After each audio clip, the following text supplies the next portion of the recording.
2023년 1월 10일 오늘의 말씀 시작하겠습니다. 오늘 나눌 말씀은 요엘서 1장 13절에서 20절 말씀입니다.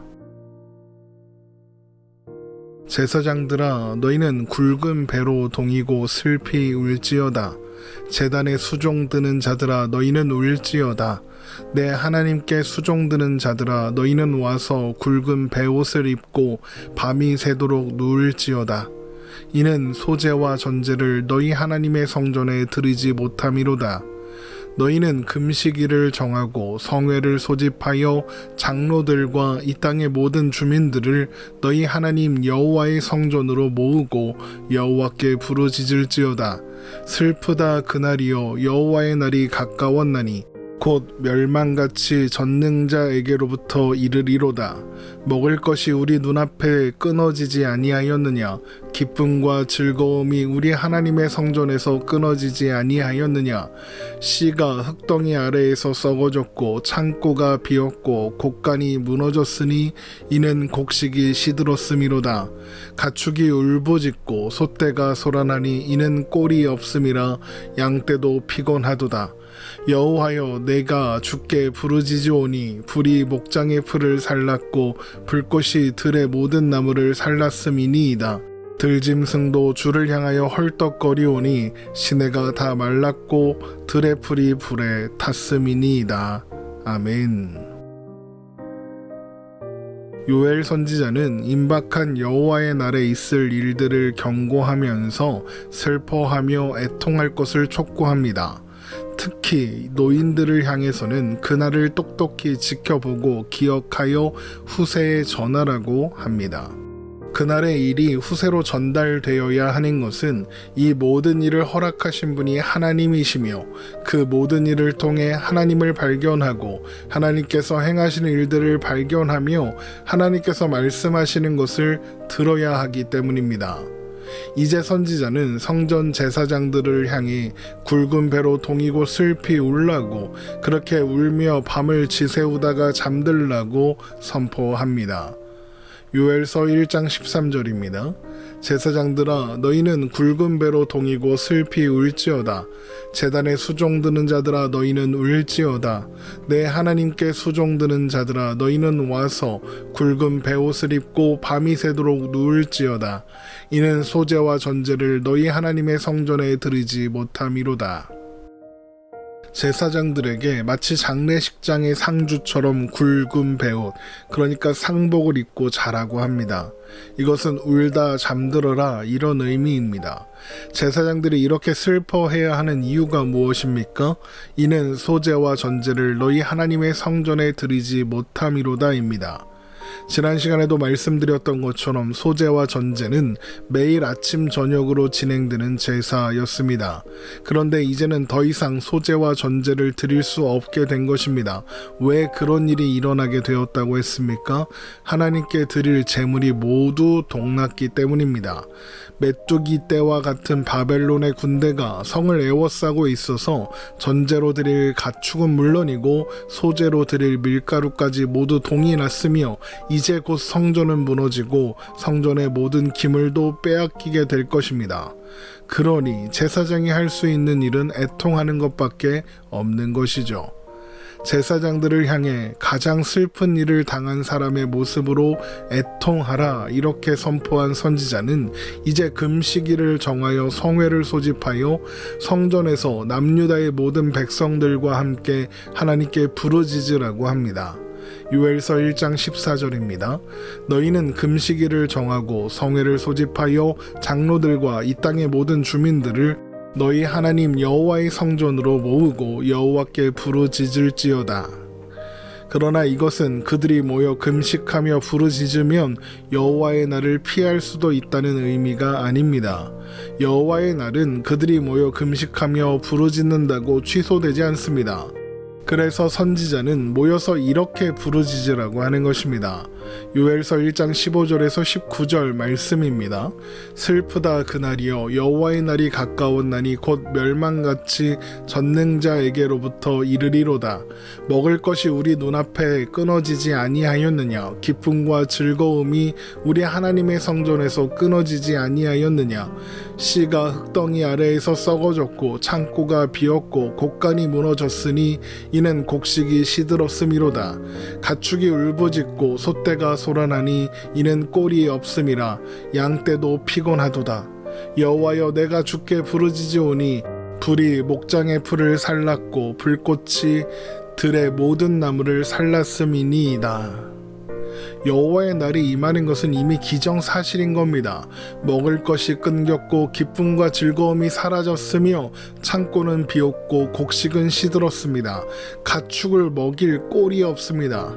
그래서 사람도 가축도 모두 이렇게 탄식할 수밖에 없는 거죠. 그러면 금식하며 회개한다고 해서 돌이켜질 일도 아닌데 선지자는 왜 뭐하러 하나님 앞에 모여서 금식하고 부르짖으라고 하는 것일까요? 그것은 그럼에도 불구하고 예배를 회복하라는 의미입니다. 선지자가 모든 것을 잃어버리게 되는 그 상황에서 예배를 회복하라고 합니다. 그러면 지금은 어떻다는 것입니까? 그들의 예배가 지금은 무너져 있다는 겁니다. 물론 소제와 전제를 드릴 수 없게 된다는 것으로 보아서 남유다 백성들은 매일 소제와 전제를 멈추지 않았던 것이 분명합니다. 그럼에도 불구하고 선지자가 예배를 회복하라고 한다는 것은 그들이 드리는 소제와 전제가 제대로 된 예배가 아니었다는 뜻이겠죠. 예레미야 7장 1절에서 10절 말씀입니다. 여호와께로부터 예레미야에게 말씀이 임하니라. 이르시되 너는 여호와의 집 문에 서서 이 말을 선포하여 이르기를 여호와께 예배하러 이 문으로 들어가는 유다 사람들아, 여호와의 말씀을 들으라. 만군의 여호와 이스라엘의 하나님께서 이와 같이 말씀하시되 너희 길과 행위를 바르게 하라. 그리하면 내가 너희로 이곳에 살게 하리라. 너희는 이것이 여호와의 성전이라, 여호와의 성전이라, 여호와의 성전이라 하는 거짓말을 믿지 말라. 너희가 만일 길과 행위를 참으로 바르게 하여 이웃들 사이에 정의를 행하며 이방인과 고아와 과부를 압제하지 아니하며 무죄한 자의 피를 이곳에서 흘리지 아니하며 다른 신들 뒤를 따라 화를 자초하지 아니하면 내가 너희를 이곳에 살게 하리니 곧 너희 조상에게 영원 무궁토록 준 땅이니라. 보라, 너희가 무익한 거짓말을 의존하는도다. 너희가 도둑질하며 살인하며 간음하며 거짓 맹세하며 바알에게 분향하며 너희가 알지 못하는 다른 신들을 따르면서 내 이름으로 일컬음을 받는 이 집에 들어와서 내 앞에 서서 말하기를 우리가 구원을 얻었나이다 하느냐. 이는 이 모든 가증한 일을 행하려 함이로다. 예레미야서도 요엘서처럼 남유다 왕국의 마지막을 경고하는 책으로 그 시기상 요엘서와 비슷한 시기에 쓰여진 것으로 보입니다. 그래서 우리는 예레미야서를 통해 남유다의 상태가 어땠는지 알 수 있는 겁니다. 그들은 성전 제사를 멈추지 않았습니다. 그러나 그들의 제사는 하나님 보시기에 가증한 일이었습니다. 성전 제사는 지속했지만 바알에게 분향했으며 성전 제사를 지속하기는 했지만 하나님의 말씀을 따라 살지는 않았습니다.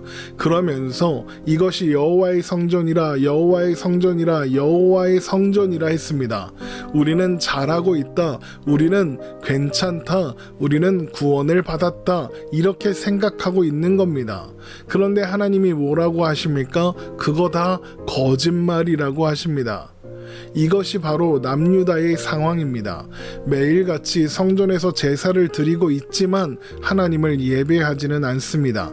제사는 멈추지 않았지만 하나님을 섬기지는 않습니다. 그래서 이스라엘은 예배를 회복해야 하는 것입니다. 그래서 금식하라는 선포가 제일 먼저 나오는 것입니다. 금식은 밥을 안 먹고 떼쓰는 그런 일이 아닙니다. 사람은 먹지 않으면 아무것도 할 수 없죠. 그래서 금식은 내 힘으로는 아무것도 할 수 없다는 고백이 담겨 있습니다. 나는 아무것도 할 수 없습니다. 하나님이 도와주시지 않으면, 하나님이 함께 해 주시지 않으면 나는 아무것도 아닙니다 라는 고백이 금식이라는 겁니다. 예배를 회복한다는 것도 결국 마찬가지 의미죠. 하나님만이 도움이시며 소망이십니다 라는 고백, 그것이 예배입니다.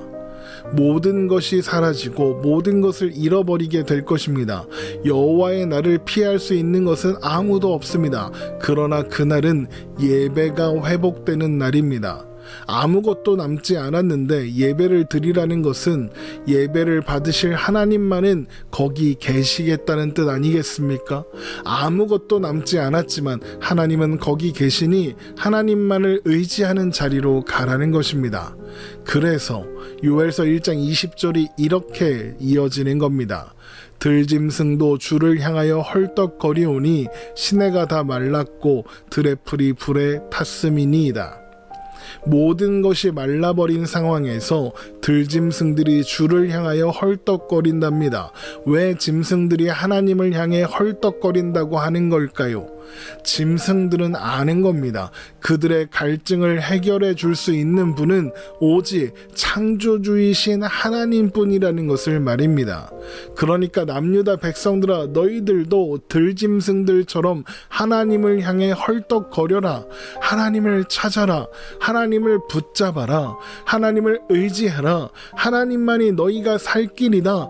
바로 이 이야기를 하는 것이죠.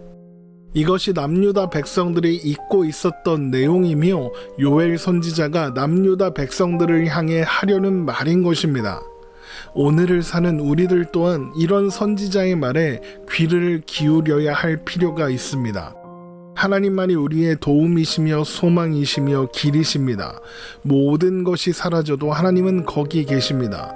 그래서 어떠한 상황에서도 우리는 예배할 수 있고 예배를 통해 하나님이 우리와 함께 계신다는 사실을 확인할 수 있습니다. 세상 모든 것을 다 잃어버리고 손에 아무것도 남지 않아도 하나님께서 우리의 손을 붙잡고 계신다는 것을 우리는 예배를 통해 확인할 수 있는 겁니다.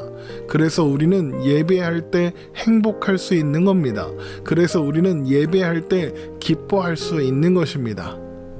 오늘 말씀 이렇게 마치겠습니다. 하나님과 동행하는 오늘이 더할 나위 없이 행복한 우리가 되기를 주님의 이름으로 축원합니다.